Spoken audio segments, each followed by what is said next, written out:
Sir 2 நிமிஷம் தான் sir அது வெளியே வந்து இப்போ வந்துடுறேன் சார். சார் உடனே வந்துடுறேன் சார். சதீஷ் ஏய் மாப்பிள்ள ஜெகபரே, எப்படா இருக்க? கடைசியா பப்ளிக் எக்ஸாம் எழுதுனப்ப பார்த்தது. நல்லா இருக்கியா? நல்லா இருக்கேன். நீ சென்னை வந்துட்டியா? ஆமா மாப்பிள்ள, நம்ம அப்படியே கல்யாணம் ஆனோடனே மாமனாரோட செட்டில் ஆயாச்சு. அப்புறம் எங்க வேலை பாக்குற? நான் டிசிஎஸ்ல வேலை பாக்குறேன்டா. அதெல்லாம் விடு, நீ என்னடா டவுசருங்கானுமா சுத்திட்டு இருக்க? மாப்பிள்ள நம்ம தான் மாப்பிள்ள ஏரியாக்கே வாட்டர் கேன் சப்ளே. பசங்களாம் ஒன்னா நீ படத்துக்கு போன லீவ் போட்டாங்க. அதான் ஒரே ஒரு கேன் நானே போலான்னு வந்தேன். நம்ம மாமனார்லாம் எதிர்பார்க்காம ஓனா பிசினஸ் ஆரம்பிச்சாச்சு மாப்பிள்ள. மாமனார் காசுல இருக்கேன்னு குத்தி காட்டுறியா? இந்த திமிருக்கு தான்டா நீ இன்னும் தண்ணி கேன் போட்டுட்டு இருக்க. ஓ, தண்ணி கேன் பிசினஸா? என்ன மாப்பிள்ள இப்படி சொல்லிட்ட? தண்ணியும் தங்கும் தானே நீ காசு. இங்க மட்டும் இல்ல, இந்த பக்கத்துல சைதாப்பேட்டை, தாம்பரம், பாதி மெட்ராஸுக்கு நம்ம தான் வாட்டர் கேன் சப்ளேவே. இதுல ப்ராஃபிட்லாம் வருதா? ப்ராஃபிட்னு பார்த்தா ஏதோ கொஞ்சம் வரும்டா. ஒரு 8 டாடா ஏசிக்கு இஎம்ஐ, 60 பேத்துக்கு சம்பளம், டீசல் தேய்மானம் போக ஒரு 5-6 லட்சம் வரும் மாப்பிள்ள.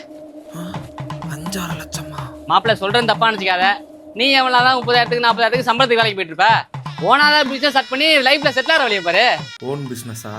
ஓன் பிஸ்னஸே ஆரம்பிக்கிறேன்டா. நாளையும் கூப்பினா 44ன்னு சொல்ற நாய் நீயே பாதி மெட்ராஸ்க்கு தண்ணி விற்கிறப்போ நாளையும் கூப்பினா 2 நாளுன்னு சொல்ற என்னால முடியாதா என்ன? இப்பவே என் மாமன்ட்ட சொல்லி கான்ட்ராக்டர் பிடிக்கிறேன்டா. அப்புறம் மாப்பிள்ள புது வீட்டுல கொத்தனார் வந்து உட்காந்துருப்பான்.